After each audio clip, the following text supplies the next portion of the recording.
আসছে জাতীয় ত্রয়োদশ সংসদ নির্বাচন। আসন্ন এই নির্বাচনকে কেন্দ্র করে গত ২২ জানুয়ারি থেকে শুরু হয়েছে প্রার্থীদের প্রচারণা।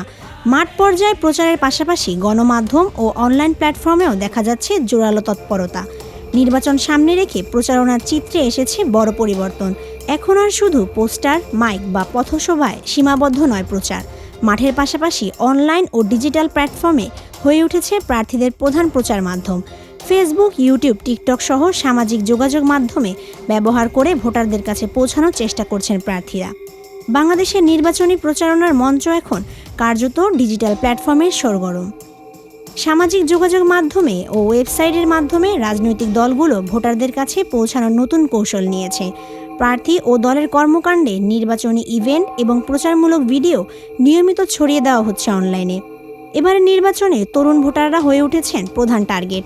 সে কারণে রাজনৈতিক দলগুলোর মধ্যে শুরু হয়েছে এক ধরনের ডিজিটাল যুদ্ধ। ছোট ভিডিও, রিলস ও ট্রেন্ডিং কন্টেন্ট ব্যবহার করে তরুণদের মন জয় করার চেষ্টা করছেন অনেক প্রার্থী।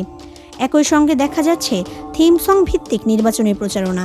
দলের থিম সং ব্যবহার করে ভোটারদের মধ্যে উদ্দীপনা তৈরি করছেন প্রার্থীরা। বিশ্লেষকদের মতে এসব থিম সং শুধু বিনোদনের উপকরণ নয়, বরং দলের রাজনৈতিক বার্তা পৌঁছে দেওয়ার শক্তিশালী মাধ্যম হিসেবে কাজ করছে। প্রার্থীরা সামাজিক মাধ্যমে নিয়মিত শেয়ার করছেন তাদের প্রচার ভিডিও, লাইভ বক্তব্য, নির্বাচনী প্রতিশ্রুতি ও উন্নয়ন পরিকল্পনা। পাশাপাশি হোয়াটসঅ্যাপ ও মেসেঞ্জার গ্রুপের মাধ্যমে নির্দিষ্ট এলাকার ভোটারদের কাছেও পৌঁছানো হচ্ছে প্রচারণার বার্তা। নিজস্ব মিডিয়ায় বিএনপি, জামায়াত ইসলামী, এনসিপি নেতারা তাদের রাজনৈতিক অবস্থান, কর্মসূচি, নিজস্ব বক্তব্য ও নির্বাচনী প্রতিশ্রুতি তুলে ধরছেন নিজেদের ভাষায়। বিশেষজ্ঞদের মতে ডিজিটাল প্রচারণা একদিকে যেমন কম খরচে দ্রুত ভোটারদের কাছে বার্তা পৌঁছে দিচ্ছে, অন্যদিকে এতে ভুয়া তথ্য ও গুজব ছড়ানোর ঝুঁকিও বাড়ছে। তাই অনলাইনে প্রচারণায় স্বচ্ছতা ও দায়িত্বশীলতা নিশ্চিত করার উপর গুরুত্ব দিচ্ছেন তারা। নির্বাচনের দিন যত এগিয়ে আসছে ততই অনলাইন ও ডিজিটাল প্ল্যাটফর্মে প্রার্থীদের প্রচারণা আরও জোরদার হবে বলে মনে করছেন সংশ্লিষ্টরা।